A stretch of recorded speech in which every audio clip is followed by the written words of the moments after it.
So a very warm welcome to Ben Kovalis from Art AI Gallery, who's here to tell us how AI is being used in the art world.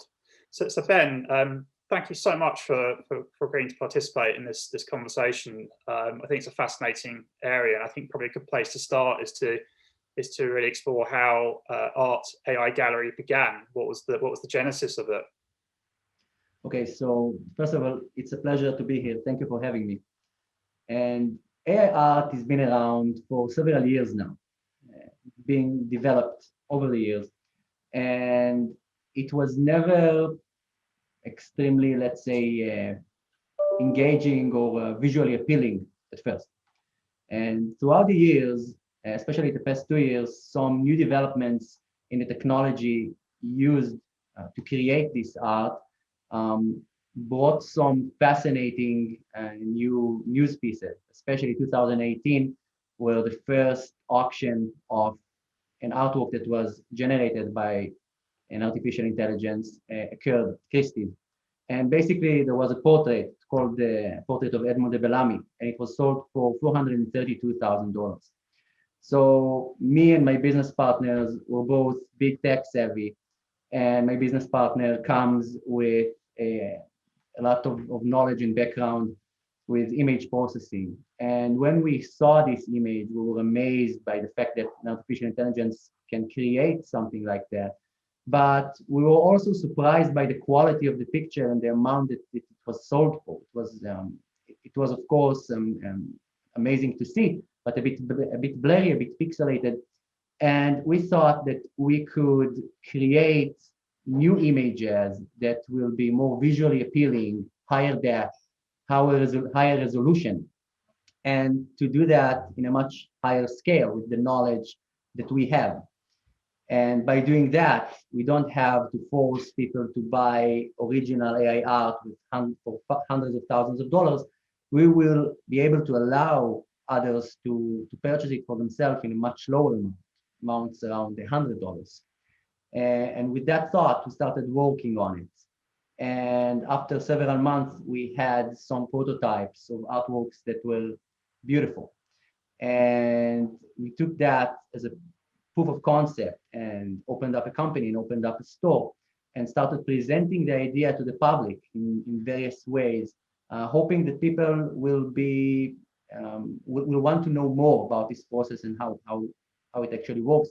And we were surprised, very positively surprised to see that many people do understand how it works and want to see more of it. So with that knowledge, we started working more and more on algorithm for the past year and a half and reached the point where we are right now, where we have thousands of beautiful, unique AI-generated artworks. Fantastic, really, really fascinating where the idea came from and how it's developed. Could you just talk us through a little bit about the process for developing a piece of AI-based artwork and what you have to go through to produce that? Of course. So the base of this process is using a family of algorithms called GAN, stands for Generative Adversarial Network. And basically the way it works, and again, that's the tip of the iceberg, that's only the beginning of the process for us. It's two different AIs that are working in collaboration together, or actually they're adversaries of each other. And it starts with let's call it the art critic. This AI gets a lot of data from us, tens of thousands of artworks from the greatest artists of the past, or whichever artist we would like to feed their data into it. And it learns the characteristics, the artistic elements of these artworks. It is not copying anything. It is just learning same way a human learns art by watching it, spectating it. And after while this process happens, there's another AI that is called the generator. This generator, or let's call it even the AI artist, never saw a human-made piece of art in its existence. And it simply generates, in the beginning, randomly new art, and it sends it to the critic. This critic gets the generated artwork, and it also gets a specimen of human-made art from the data set. And it needs to decide which of them is human-made and which of them is AI-made. And it uses what it learns, the artistic elements that it learns previously, to make this judgment. In the beginning, it's pretty easy because the generator is sending random colors and pixels to it, and it's pretty easy for the critic to give it basically zero, the lowest grade possible. And when that happens, there is a process that is called backpropagation, in which the generator takes the low grade that it received from the critic, basically received the zero, and it uses this information to change the formation of the neural network it bases on to create new art. So the next time it generates an artwork and send it to the critic, it will be able to make something that is slightly more resembling to human-made art. Um, while that happens, and it happens a lot, the critic is also going through some changes. So while the generator is becoming, or the artist is becoming better and better in making art that looks like it was created by a human, the critic starts giving it higher grades, which it shouldn't. And when the critic realizes that it gave a high grade to an AI-generated artwork, it also backpropagates this information, so it will know how to judge these artworks better the next time. So the generator becomes better in generating art that looks like it was created by humans, and the critic becomes better in judging art that is created by the generator. So this process happens tens of thousands of times. It happens for weeks and months until it reaches a certain point where we see this art and we cannot distinguish between it and human-made art. And there's some extremely fascinating stuff, fascinating artworks that come out of it. So the tip of the iceberg, that's what happens in the beginning. And we have some additional AIs that we put on top that really twists everything around and create some mesmerizing art pieces. That's fascinating, Ben. And do you think, in terms of the creativity element, that the critic is the creative element, or is it the critic and the generator working conversely with each other to produce that creativity that a human might produce? That's a great question. So in some way, yes, but the critic and the generator has only each other for this kind of interaction. And as humans, when we create art, we have our surrounding, everything around us as interactions. So the degree of randomness that we encounter in our life is a bit wider, specifically on this scope. On other scopes, by the way, it is lower, but specifically here, because we interact with so many different things, I think that it is quite different.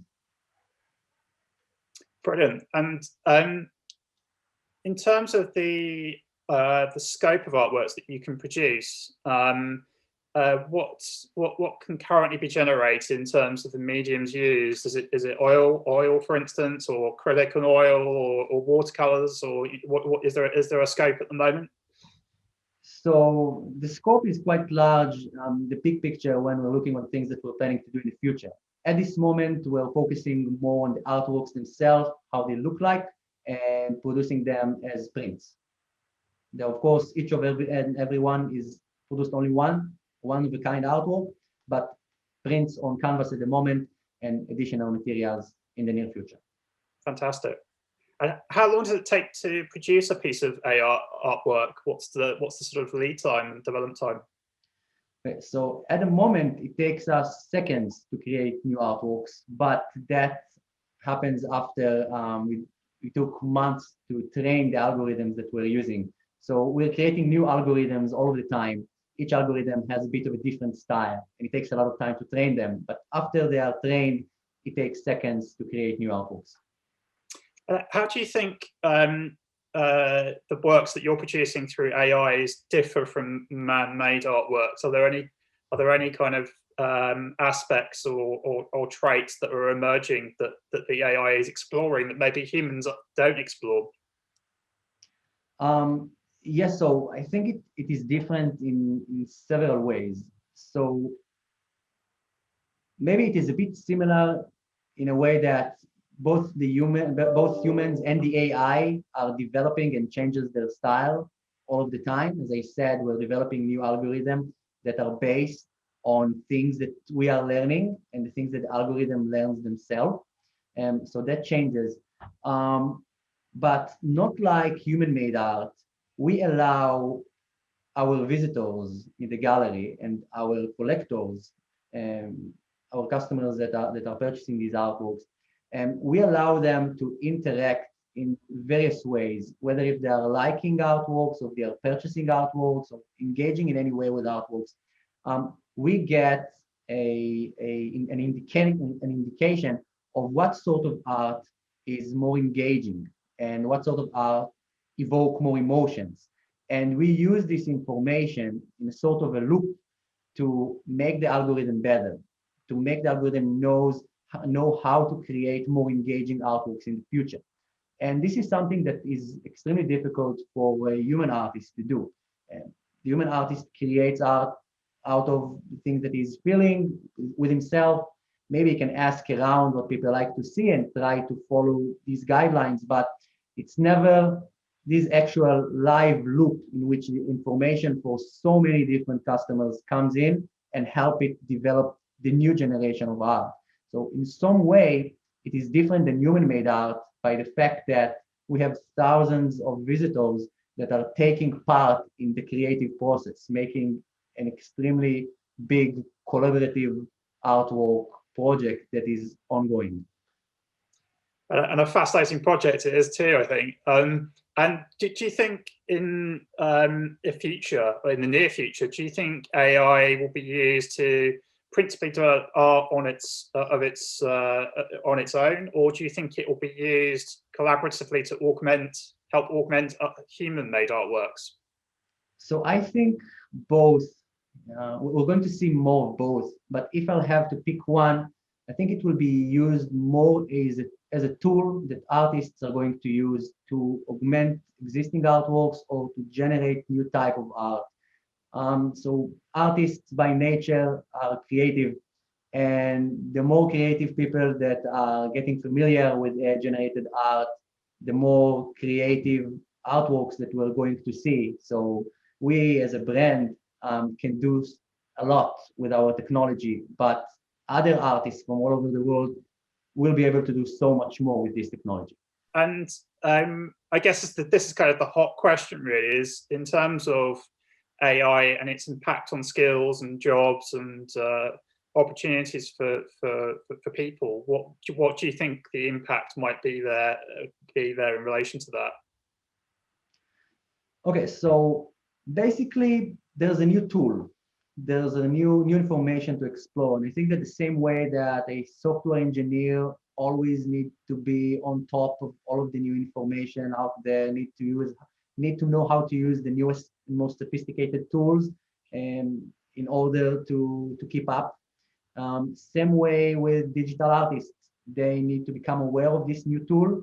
And I think it is beneficial for everyone to know how to use this new tool, because in the future, when there's a specific type of art that you want to create, you want to know that you're using the tool that fits the best to what you're trying to do right now. You can always do the same thing with several different tools, but it's going to change how much time it takes you to prepare that. And being familiar and familiarizing yourself with this tool is going to help you as a digital artist to create more original and new art and do it before others can. And that creates an advantage. And I think that in today's market, where it is becoming more and more saturated, the saturated market for digital artists. And even if you're very talented, it is going to be hard for you to show your art, because there are so many other digital artists that are in there for years, and it's going to take a while for you. But if you learn how to use this new tool and you learn how to use it quickly, because you're skilled and because you're keen to learn about new technologies, you gain an advantage. And I think, and it's not only that I think, I know that a lot of digital artists are completely on it and are fascinated and want to use this tool, because we are in connection with so many digital artists that want to use it and are using it to create fascinating new art. Well, that's really exciting to hear that, actually. And I think Just moving on in terms of the future, really. I mean, what do you think the future possibilities are for AI art? Do you think the art can get better? Do you think what are the ways that you can improve upon? I mean, can we look forward to sort of AI generated sculptures, for instance, that kind of thing?